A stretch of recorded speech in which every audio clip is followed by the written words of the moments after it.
अगर आप जल्द गर्भवती होना चाहती हैं, आप चाहती हैं कि आप जल्दी प्रेग्नेंट हो जाएं, तो आपको अपने शरीर के साथ साथ अपने दिमाग के ऊपर भी कार्य करने की ज़रूरत रहती है।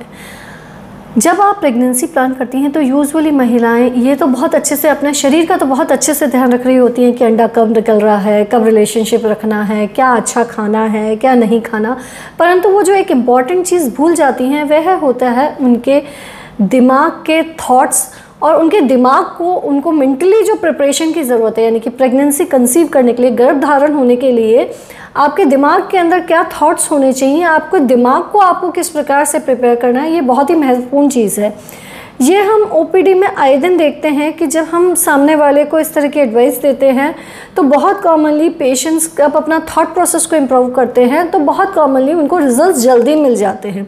ये हम ओपीडी प्रैक्टिस में रूटीनली देखते हैं, इसीलिए ये चीज़ मैं आज आपके साथ शेयर कर रही हूँ ताकि आपका भी गर्भधारण आसान हो। तो आइए जानते हैं इसी के बारे में। मैं doctor Deepti Jain, gynaecologist from advance hospital Ahmedabad. देखिए, जब भी आप प्रेगनेंसी प्लान कर रही हैं तो आपको अपने माइंड के अंदर क्या थॉट्स लाने हैं ये जानना बहुत ज़रूरी है। आपका माइंडसेट पूर्णतः पॉजिटिव एटीट्यूड का होना चाहिए, यानी कि आपको रोज़ ये सोचना है कि आप एक बच्चे को इस दुनिया में लाने के लिए पूर्णतः प्रिपेयर्ड हैं। आपका शरीर और साथ में उसके अंदर जो यूट्रस है, बच्चेदानी है, वह बिल्कुल स्वस्थ है, हेल्दी है और सभी आप वह अच्छे कार्य कर रही हैं जिससे कि आप जल्दी गर्भवती हो जाए। दूसरी इम्पॉर्टेंट चीज़, आपको हमेशा ये सोचना है कि सूनर, जल्द ही मैं माँ बन जाऊँगी, बाय गॉड्स ग्रेस जल्द ही ये दिन आएगा। कभी भी ये नहीं सोचना है कि पीरियड आ गया है, ओहो रिजल्ट नहीं आया, तो किसी प्रकार की आपको टेंशन अपने दिमाग में नहीं लानी है। नॉर्मली क्या होता है कि जैसे पीरियड आता है तो पेशेंट के अंदर ना नेगेटिव थॉट्स बहुत जल्दी स्टार्ट हो जाते हैं कि ओहो रिजल्ट नहीं आया, पता नहीं मेरी कभी प्रेगनेंसी होगी भी या नहीं होगी, या पीरियड के आसपास के जो दिन आने लगते हैं, जो आपकी मीन्स एक्सपेक्टेड डेट होती है पीरियड्स की, तभी पेशेंट के दिमाग में ना टेंशन आनी शुरू हो जाती है उसके 4-5 दिन पहले ही कि कहीं इस बार फिर से पीरियड तो नहीं आ जाएगा, कहीं इस बार फिर से पीरियड तो नहीं आ जाएगा। यह एक नेगेटिव थॉट है। आपको यह नहीं सोचना है कि कहीं इस बार फिर से पीरियड तो नहीं आ जाएगा। जैसे ही आपने ये थॉट प्रोसेस सोचना शुरू किया कि कहीं इस बार फिर से पीरियड तो नहीं आ जाएगा, तो वो चीज़ की जो कैपेसिटी है, यानी कि वो चीज़ आपके बॉडी के अंदर इसी प्रकार के चेंजेस लाएगी कि आपका पीरियड जल्दी आ सकता है। परंतु यदि आप ये सोचेंगी कि I am hoping for the best, मैं उम्मीद करती हूँ कि सब अच्छा होगा, तो रिजल्ट्स आने की संभावना हमेशा ज़्यादा होगी। ऐसा नहीं है कि मैं ये कह रही हूँ कि ऐसा सोचते ही प्रेगनेंसी हो जाने वाली है, लेकिन डेफिनेटली प्रेगनेंसी होने की जो संभावना है वो बढ़ने वाली है, क्योंकि जहाँ आपके नेगेटिव थॉट्स आते हैं, जहाँ स्ट्रेस लेवल बढ़ता है, तो साइंटिफिकली प्रूवन चीज़ है, वहीं आपकी बॉडी के अंदर कुछ इस प्रकार के हार्मोन्स रिलीज़ होते हैं कि कंसेप्शन होने की जगह, यानी कि गर्भ धारण होने की जगह पीरियड आ जाता है। तो आपको डेली ये सोचना है कि भगवान ने मेरे शरीर को, मेरे बच्चेदानी को बिल्कुल नॉर्मल बनाया है, वह बिल्कुल अच्छा है, मैं गर्भ धारण करने के लिए पूर्णतः मेरा दिमाग और मेरा शरीर रेडी है, जल्द ही मुझे प्रेगनेंसी होने वाली है। और एक और महत्वपूर्ण चीज़, कहना और मानना दो अलग चीज़ें होती हैं। तो सिर्फ कहना नहीं है, मानना है, बिलीव करना है। Seeing and believing are two different things. Many a times, बहुत बार हम कहते हैं तो पेशेंट ऐसा कहने तो लग जाता है लेकिन मानता नहीं है। तो दिल से मानना भी उतना ही ज़रूरी है। सिर्फ कहने से काम नहीं चलना होगा, दिल से आपको ये मानना होगा कि जल्द ही मुझे प्रेगनेंसी हो जाएगी। हाँ, ये एक वेरिएबल चीज़ है कि कभी आपको 2-4 महीने लग सकते हैं, कभी साल भर का भी समय लग सकता है। तो इसमें पेशेंस रखना, यानी कि धीरज रखना बहुत ही महत्वपूर्ण चीज़ है। मेन प्रॉब्लम कब आती है? जब 6-8 महीने निकल जाते हैं, महिला प्रेगनेंसी प्लान करती है, 6 महीना साल जैसे ही निकलता है वैसे ही महिला का स्ट्रेस लेवल बहुत बढ़ने लग जाता है।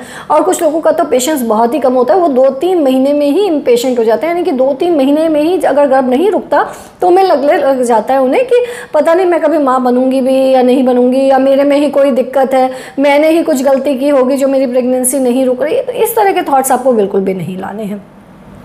प्रेगनेंसी होना ऊपर वाले के हाथ में है, उसने जिस दिन जिसका आना जब लिखा है तभी होगा। तो एटलीस्ट उसके लिए आप बिल्कुल इम्पेशेंट, यानी कि बिल्कुल धीरज खो दें, ऐसा नहीं कीजिए।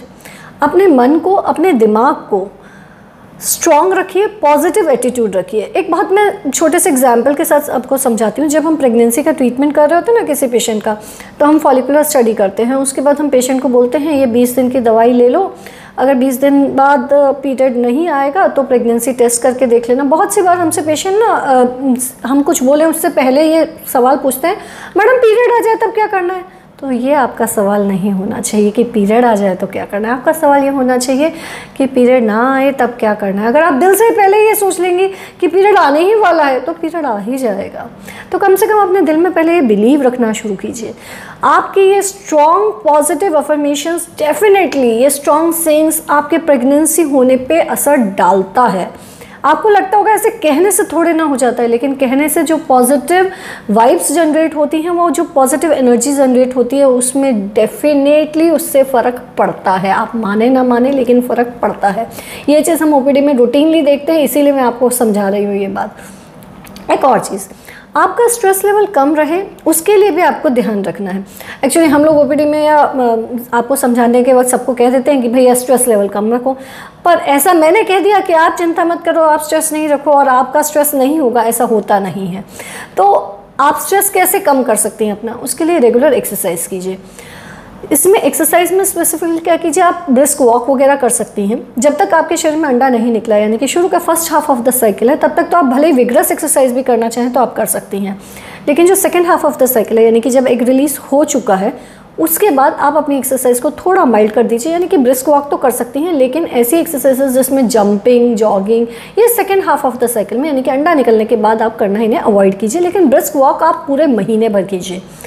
एक्सरसाइज करना, वॉक करना, ये चीज़ें आपके स्ट्रेस लेवल को डेफिनेटली कम करती है।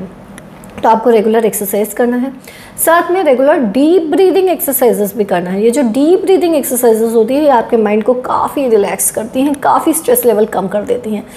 डीप ब्रीदिंग एक्सरसाइजेस और कार्डियो या ब्रिस्क वॉक के अलावा जो चीज़ें आप कर सकते हैं वो ये है कि बहुत सी बार अगर आपकी कोई हॉबी है, आप खाली बैठिए। जब इंसान खाली बैठा रहता है ना, तो सारे टाइम वो एक ही एक चीज़ बार बार सोचता रहता है, पता नहीं कब प्रेगनेंसी होगी, पता नहीं कब मैं माँ बनूंगी। तो आपकी अगर कोई हॉबी है तो उसमें अपना समय व्यतीत करने की कोशिश कीजिए। यानी कि कीप योर सेल्फ बिजी, आप बिजी रहने चाहिए, आप फ्री नहीं होनी चाहिए। बहुत से बार मेरे कुछ पेशेंट्स मुझसे पूछते हैं, मैडम मैं अपनी जॉब छोड़ दूँ, मिस प्रेगनेंसी प्लान कर रही हूँ तो हो नहीं रही है, तो आप कहो तो मैं मेरी जॉब छोड़ देती हूँ। कहते हैं बिल्कुल भी ऐसा नहीं करना है, आपको अपने आप को बिजी रखना है, ना कि खाली करना है। तो अगर आपकी कोई हॉबी वगैरह है तो आप उसको भी उसमें भी अपना टाइम स्पेंड करने की कोशिश कीजिए।